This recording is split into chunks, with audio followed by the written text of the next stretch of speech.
Hi, so I figured I would shoot a video. I just bought this Rippa, can't remember what number it is. It's a R10 Eco a couple days ago. And, it's a 1-ton machine. I think it weighs like 1,800 pounds or something. And I'm just starting the process of going through it to change out the fluids from the crappy fluids that tend to be in the Chinese equipment from the factory. And I'm also going to go through it and check for bolt tightness and kind of check the quality of fuel hoses and whatnot. I'm also planning on switching the controls because I use the John Deere backhoe style controls, and this is set up for ISO controls. So I just need to switch some hydraulic lines on the joysticks. And I may or may not add a grease zerk on the front idler, which is down there in that spot. I know the bearings on those tend to go out with poor lubrication, but I haven't decided whether I'll do that or not. I might take a track off and see how things look and make a decision then. But yeah, I just wanted to start a video. So I picked up this machine with tacks, and so it came with this 12-inch bucket and then with an 8-inch bucket and a ripper tooth, which is kind of all I needed. And I got it for, I think maybe $100 over 10,000. And that was with tax in Washington State. So it seemed like a pretty reasonable deal to give it a try. My plan for the machine is to just use it for doing narrow trail work for horses and mountain bikes. I have bigger machines that I would use for anything where I would be putting serious stress on a machine. I see videos of people using these machines to do things like move logs and whatnot, and that's fine, but I'd be really worried about torquing the boom and just breaking stuff. And so for what I'm going to be doing, I'm going to be mostly using the front blade along with probably a narrow bucket and a ripper tooth, and just kind of ripping through the soil and then doing a very light scrape on it to kind of even it out. And I'll probably be operating it mostly with the tracks in the narrow width setting. This has the expandable tracks on it. And that's good for, if you're doing any kind of digging, or moving a load with the boom out. But for what I'm going to be doing, I want it to be very narrow. Anyway, so this is the first section of video, and my plan today is to get the bolts out of the control arms, probably pull the canopy off, and then pull this blue housing off, so that I can get in and take a look at stuff and just see how tight all the bolts are. So far, I'm finding that the bolts actually are quite tight. In fact, the little bolts here that hold on this door, I was going to take this door off of the housing just so I didn't damage it. And those bolts are so tight that I'm actually afraid of breaking them off. So I might end up just leaving that on. Anyway, this, and this machine, I got it with the Kubota diesel engine. I don't know that it really is a Kubota, but it's certainly a Kubota knockoff. But it is the diesel engine. You can see here in the cab, here's the battery and the battery shut off. The oil filter is right there, so it looks like I'm gonna have to pull the battery in order to replace the oil filter, and I actually haven't located where the oil dipstick is yet. And then on this machine, the hydraulic tank is, let's see, under this panel here. So you basically lift that panel off, and there's the hydraulic tank. So it's got reasonable accessibility to a lot of components, but we'll see how this goes. Okay, so I made some progress on the disassembly. You can see the machine. I've got the canopy off. I've got the shroud on the back portion off. So for that shroud, there were 2 bolts that are going into those fittings, and then tucked into the corner of the frame right here and on the other side. So right over here, there were some small bolts. I'll show you on the piece that came off. This is the piece that came off. You can see those big bolts there. And then on the top, those are the small bolts that were relatively difficult to get to. And then with the canopy, you can see the canopy sitting over here. Super simple to remove. There's just 4 bolts on each of the front posts, 2 bolts on the back, and then there's a wire going to this silly little light. And so I just snipped that wire, and I'm probably just gonna take that indicator light off. But if I wanted to leave it, I'd put a quick connector there. And then the side panels that go there, you can see one of them sitting here, and this one just has 1 bolt in the back and 1 bolt in the front. Oops, down there. And then when you fit it back in, you have to fit those pins in first. And then the other side, which is here, just had 1 bolt in the back like the other side, and then there were 2 bolts in the front. Super easy.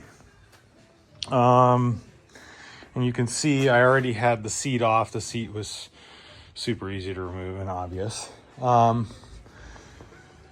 So now you can see a little bit better to the machine. I still need to get this blue shroud off the top, which is going to require me loosening up those joysticks and figuring out how to maneuver it around that.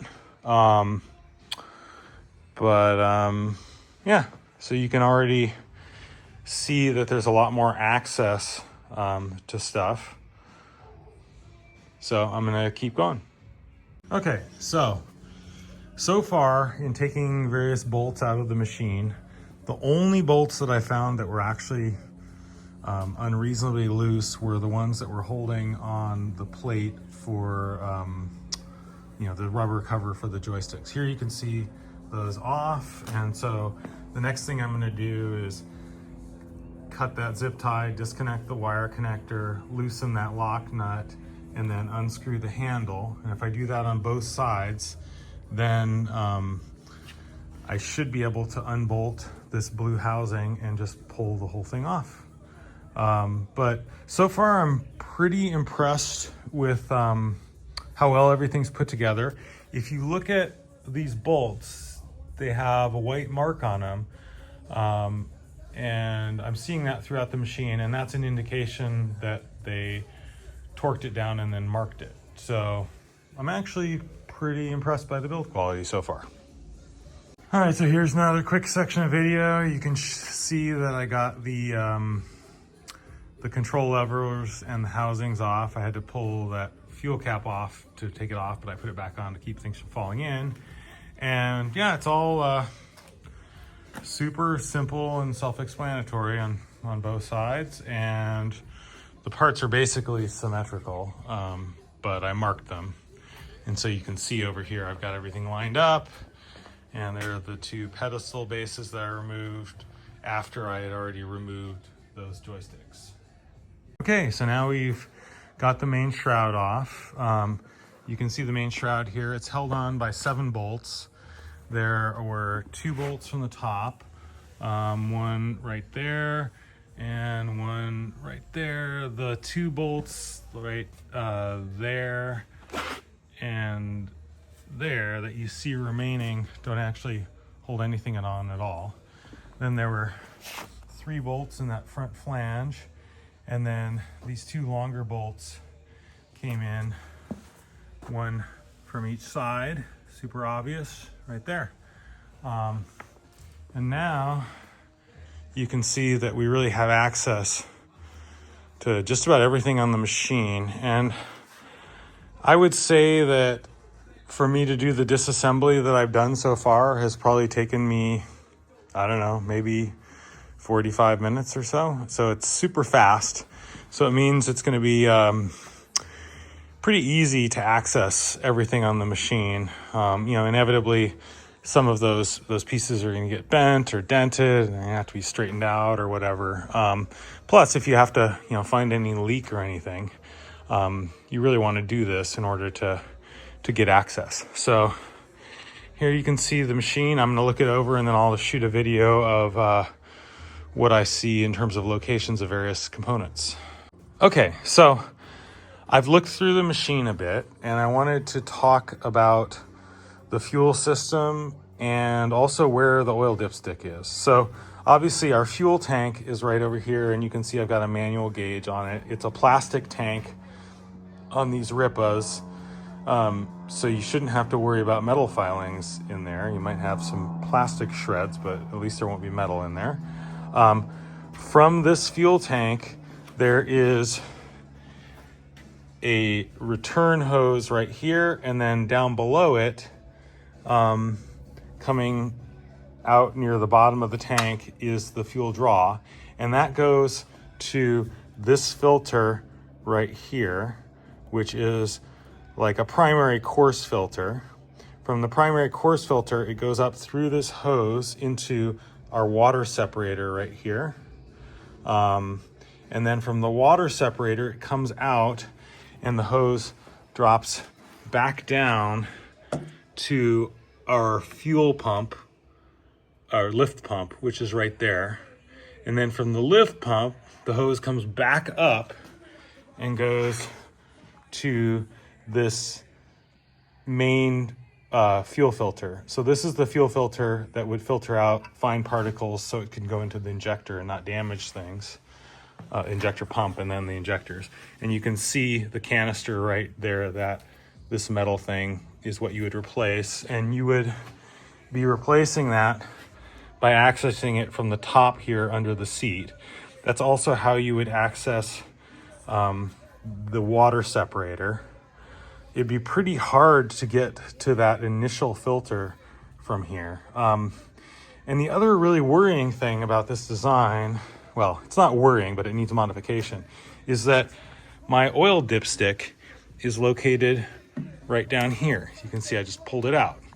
Now, if we go back and look at the shroud, I guess I'd be able to get to the oil dipstick if I open up this panel with these small painted screws.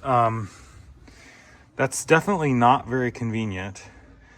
I don't really understand why they didn't make a much bigger panel cutout. Like, you could picture that they could have had the panel cut out from here all the way up and across. And so I may do a modification where I just cut that out and make a new panel so that I can get much better access to that. Because it seems like this is a foolish design, and it's definitely not designed to encourage people to check their oil level very regularly. So I hope that helps. Okay, one other aspect that I wanted to mention here is you can see where the muffler is right here, and it's got a heat shroud on it, and it's coming out of the engine right there. And one thing that I really do like is I've heard from friends that own other pieces of Chinese equipment that sometimes hoses are run right near the muffler, or even like choke actuating cables and things like that. And in this case, they actually kept pretty much everything that could get destroyed by the heat there away from it. So it's actually a pretty nice design, and I'm suspecting that's probably why they sunk some of the fuel system stuff back in there and down, is to keep it away from the heat, which is a good idea. Unfortunately, it makes it a little bit hard to get to some of the things. Like with that primary filter right there, they could so easily have changed the hose configuration and placed it right in this space right up here, where it would have been much more accessible through that seat hole. And so I may change the length of my hoses in order to do that. And it does look like being able to get to the water separator is a little bit of a pain in the butt, but it's not terrible. And at least with my fuel source, I get off-road diesel in a big tank, and we haven't had a lot of water problems in our other equipment, so I'm not too concerned about it. But if you were getting water in your fuel, it would be a little bit of a pain to get to that and get it out. And I do also think it's gonna be a little bit of a pain to get this main fuel filter off and the replacement back on, given how close these belts are. We'll have to see. I'll have to look at my spare filter and see how far it has to drop down. But those are some thoughts on the design. But I mean, still, I'm overall quite impressed. And like, if you look at all these hydraulic hoses, you can see those lines, right? And that shows that somebody tightened it and then marked it, which, you know, they did a good job, at least so far with what I'm seeing. So far, my biggest complaint is just that access panel on the front being so damn tiny without any good reason why it needs to be that tiny. And so I'm pretty sure I'm gonna fab up a much bigger access panel. Well, I went ahead and drained the oil, and unfortunately I thought that part of a half-gallon milk jug would be enough, and it wasn't. I'll be interested to see. I didn't check the dipstick before I drained the oil. I'm not sure how much was in it, but it'll be really interesting to see how much it takes. The drain plug, let's see. You can see right in there where the drain plug was. Super easy to get to. It was a 14 millimeter. And if you look at the oil, it's got some color to it, which is surprising given, I can't remember how many hours are shown on the hour meter, but there's not very many. But that's fine. And it's not milky with water or anything, which I've talked to some friends who've bought machines and their fluid was milky right off the bat. So anyway, there's nothing too concerning here, although I'm surprised how much oil was in there actually, because that looks like it was probably pretty close to half a gallon, but just shy of that probably. Anyhow, I'm trying to think if there's, I'll look in the oil just at the very bottom of that catch tank just to make sure there's nothing in there, but I can't imagine there is. And it doesn't look like there's any metal particles or anything. So I'm pretty pleased with that overall. When I bought the machine, the guy said that there was break-in oil in it. That may or may not be the case. I don't know. I'm going to switch it out with 1030W diesel oil. I'll just use Kubota because that's what I have around here.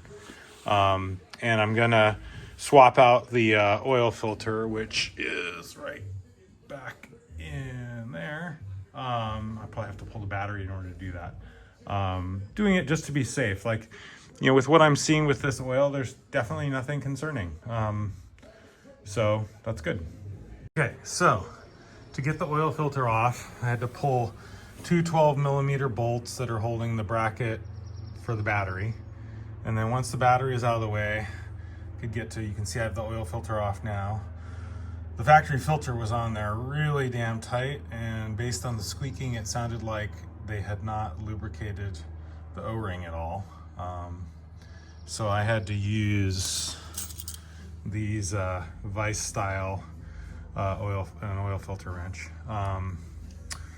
So got it off, and now I'm gonna put on my new oil filter, and there is the part number for reference for this machine. Yeah,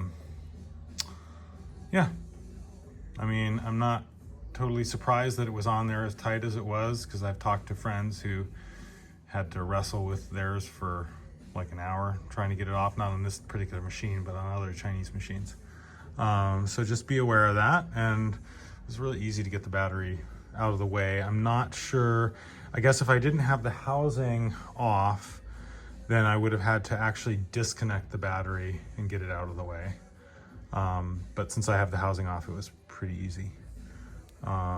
So that's the oil filter. Okay, so I just got done changing the oil and the oil filter. It took 58 ounces of oil to bring the oil dipstick up to full without running the machine. So that's with the empty oil filter. And then after I ran it for a minute, I had to add another 11 ounces of oil, and that brought it up to just a very tiny bit above the fill. So probably 10 ounces would have been great. And I went ahead and put paint on my dipstick so I can actually see it. And I put paint on my fill cap as well. You can see here, just to make it easier to see, but that's where the oil fill hole is, right there on top of the engine. So that part is all done.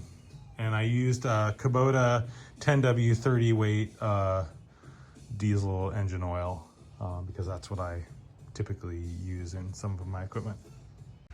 Okay, so now I'm looking at the hydraulic system. So here we see the hydraulic tank right here. There's the fill cap, which would be accessed through the plate on the floor. So it's a reasonable access. There's a sight glass on the side that there's a hole through the main blue surround, so that you can see that. And you can see it came with the hydraulic fluid looking about half full. You can see over here, there is the radiator behind, and then a hydraulic oil cooler in front. So it already has a hydraulic oil cooler on it. It's got this funny little expansion tank right here that the hose comes out of the top of the hydraulic tank and runs into that. Never seen a piece of equipment with that, but I assume that's because the hydraulic tank is not large enough that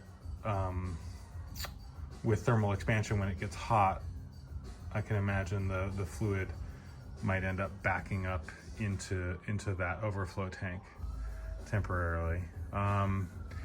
It looks like I'm not seeing any kind of hydraulic oil filter on the machine, which I'm confused by, because I thought there was one that came in the box of spare parts. So I'm gonna give it another look over and see if I'm somehow missing something. Okay, so now I'm getting ready to do my swap to change from ISO style controls to John Deere style controls. So the difference is that in ISO controls, so this is my left-hand joystick, and if I go side to side, that rotates the turret. If I go forward, that extends the dipper stick, and if I pull in toward me, it brings the dipper stick, crowds it back in toward the machine. And then with my right hand, the side to side is your bucket curl. And then if I push it forward, my main stick gets moved downward. So my main stick is this. And so when I push my right hand forward, it extends that. So now what I want is, I like the John Deere backhoe controls because that's what I learned on. And for that, what will happen is instead the left hand, still the side to side motions will do the same thing. So side to side will be turret rotation. But once I switch it to John Deere controls, when I push forward, it will drive the main stick downward. And to me, that's just more intuitive because that means my left hand is controlling stuff that is more central to the machine. It's controlling the turret and the main stick. And then my right hand is controlling the distal stuff. So the bucket and then the dipper stick. So in order to do that switch, you'll see on the block here, when I push this control forward and backward, it actuates this valve block right here. And you can see I've marked the top hose with green and the bottom hose with yellow, okay? And I've done the same thing on this side. You can see when I push forward and back, it's operating this cylinder. And so I've marked the top hose green and the bottom hose in there yellow. And so what I need to do is disconnect those and swap them between the two sides. Now, it looks like in order to get access to the fittings, we'll see if I can get in there with a wrench or not. I might have to loosen the screws that hold the valve blocks on in order to move the valve blocks back and be able to get better access. We'll see. So I figured I would show this. I can actually get to these fittings with a 17 millimeter crow's foot. So here you can see I'm getting onto the fitting with my wrench and I'm able to turn it and then keep it going. And once I get that one with the green paint on it off, I'm gonna pull that hose back and then I think I'll be able to get to the one with the yellow paint on it. So it just took a 17 millimeter crow's foot on the end of a little extension on a ratchet. Okay, so in order to loosen this fitting and get it out, this hose is actually pressing on it right there. So I actually had to loosen this using a 3/4 inch crow's foot, which is probably the same as a 19 millimeter. So I used that style of crow's foot, which could just barely get in here to turn it, and then I could get a 19 millimeter wrench on it so that now I can actually move this hose a little bit. And now this one, which I'd already had the nut off, it can actually come off of the connector. I also loosened this and this line just a little bit so that I could pivot them out of the way. And so now I think I'll be able to get this out and then be able to get the yellow one out. Okay, so I'm in the process of draining the hydraulic fluid from the bottom of the tank, right? You can see it's draining out. There's a 5 millimeter hex socketed plug that you pull out. And the fluid that's coming out, I wouldn't say it looks terrible. I've heard from friends that their machines of different brands from China arrived with a super duper thin hydraulic oil in it. I think people have claimed it's a soy-based hydraulic fluid. It's essentially more of a shipping fluid than anything else, and it probably doesn't have the lubricity. But this stuff, you can see, feels to me like pretty normal AW32 or AW46. And you can see some clouding in here, but it's not terrible for sure. I think it looks pretty fine actually. You know, this wasn't the cleanest oil pan in the world that I used. So anyway, but I drained the hydraulic fluid, and you know, it looks like it's holding quite a bit. I don't know what volume that drain pan is, but I'm gonna guess that it's at least 2.5 gallons maybe. And I did manage to get the hydraulic fittings off of here. So this is on the left joystick block.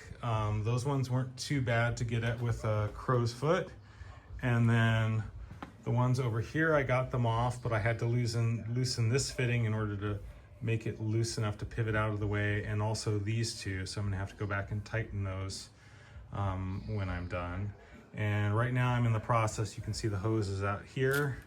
And then these are the hoses that I disconnected, and now I've got to fish them back through the chassis and then switch them around, which is gonna be a little hard with my big hands. So let you know how it goes. So now that I've drained the hydraulic fluid from the tank, I can see, I remember talking to the sales guy and he told me that the hydraulic filter was located in the tank. And there you can see the filter right there. So I might have to have my wife reach in there and get it out because my hand might be too big to fit through that opening. It's built for Chinese hands. But it does have a filter. And it looks like on there you can maybe see some particles of metal. But I am gonna change that filter out. It didn't come with one in the box of spare parts, so I'm gonna have to figure out what filter that is and get a couple to have on hand. And now it's finished draining the oil, and you can see it's filled that standard drain pan pretty full. All right. Okay, so here's the first thing that I found that I'm not a huge fan of. If I shine a light into the hydraulic tank, you can see that there are sparklies and a lot of sludge in there. It's hard to get good light in there. But so I'm gonna go ahead and clean that out really carefully. And then of course change out that filter. I mean, it's an inexpensive Chinese machine, so I don't think that this is unreasonable at all, but it's definitely something to be aware of and to take care of.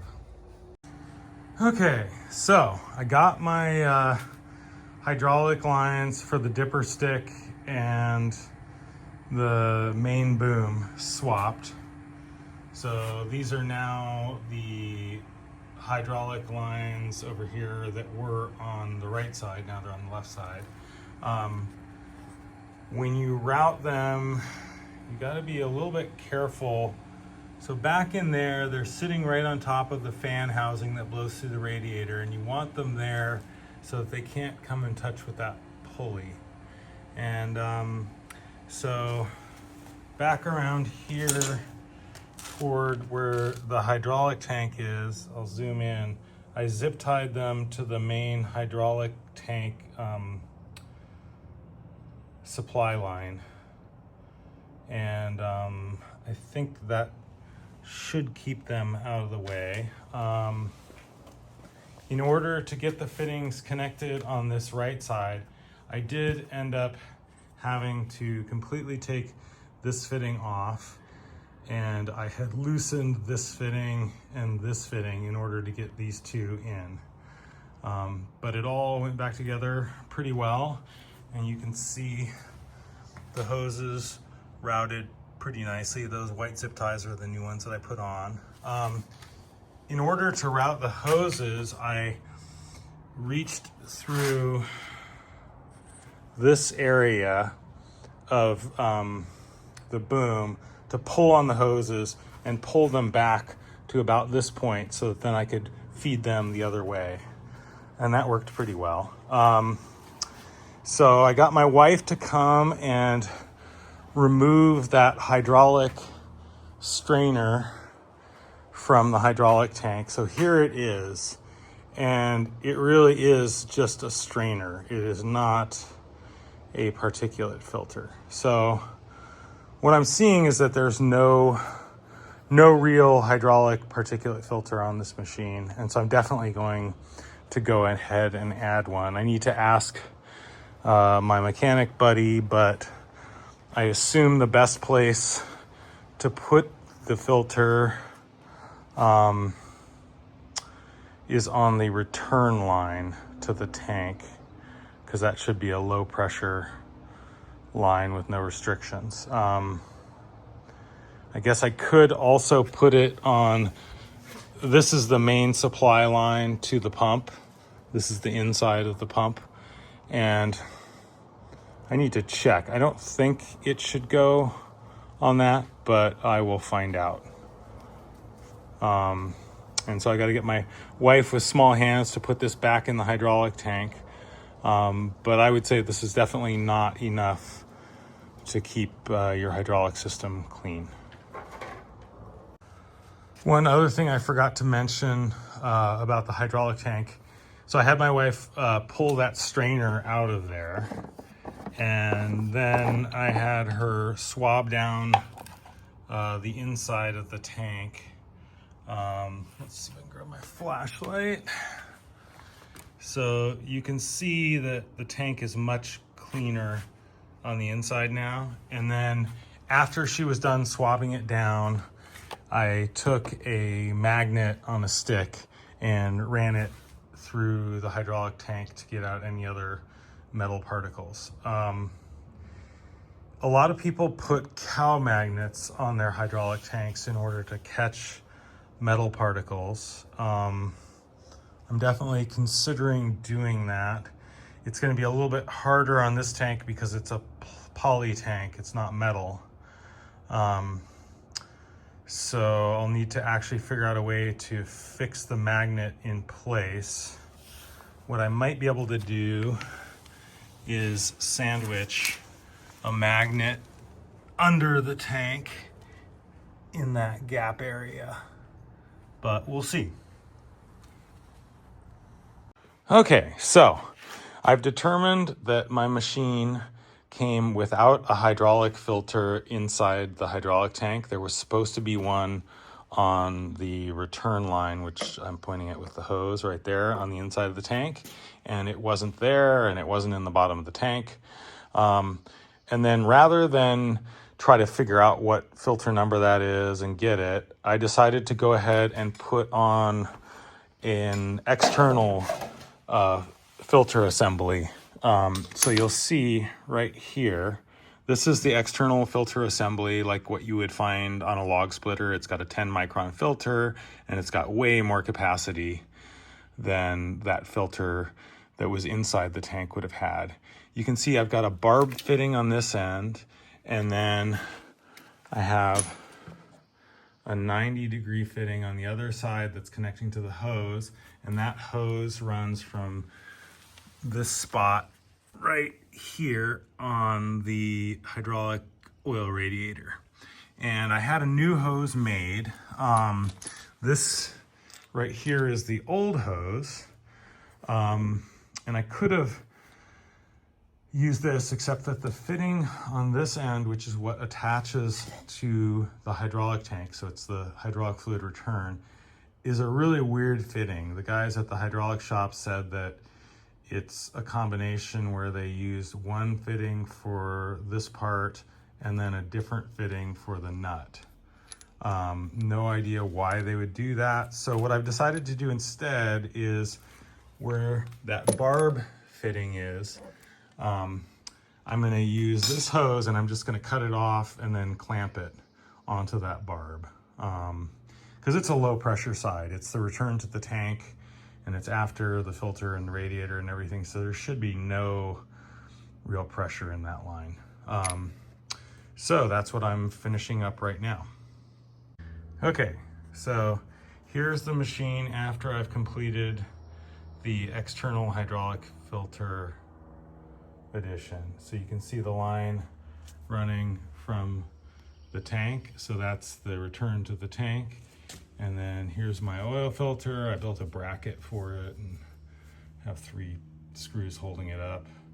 And then it went onto the barb fitting, and I just used those crimp hose clamps.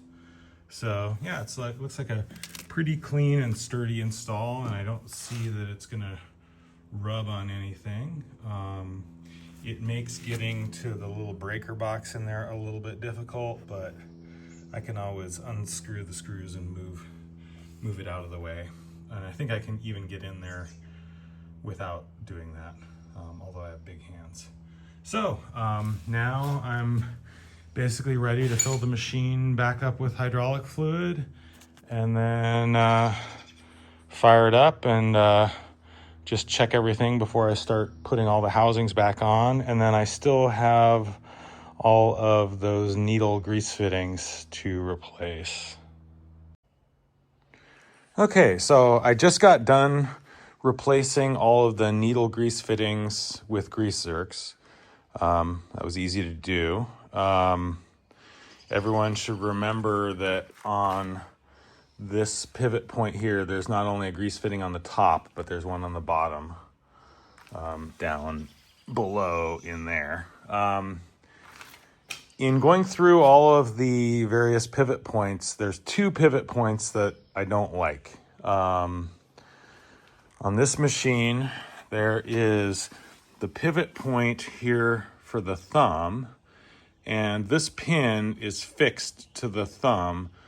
So rather than the pivoting action happening on this piece, it's happening in these two narrow pieces of metal with no ability to grease it. And I'm gonna guess that that's just mild steel. There's no bushings in there.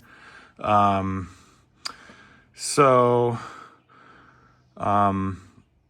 thinking that what I might do is pull the pin out and weld in a piece of pipe right there with a grease fitting so the pipe would be bigger than the pin and provide space, and you would inject grease in there and it would be able to come out through the sides of the plate there.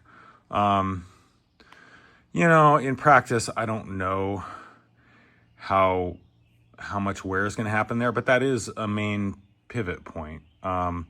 The rest of the thumb, on the cylinder, it's got a grease point there and a grease point there, so it's fine. The second spot that I don't like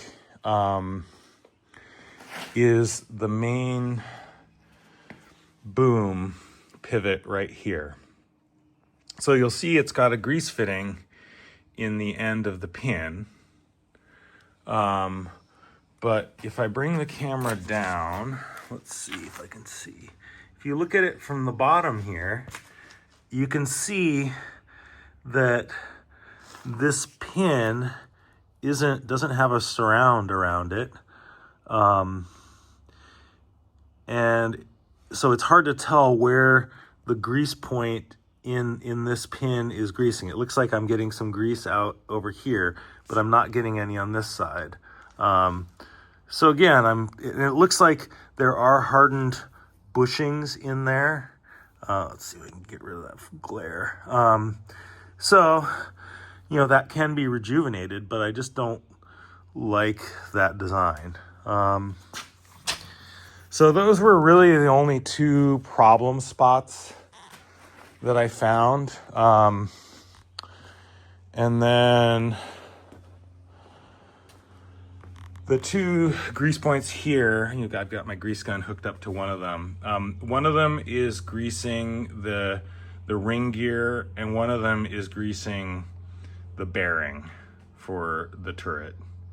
And I think, if I remember correctly, I'll have to figure out which one's which.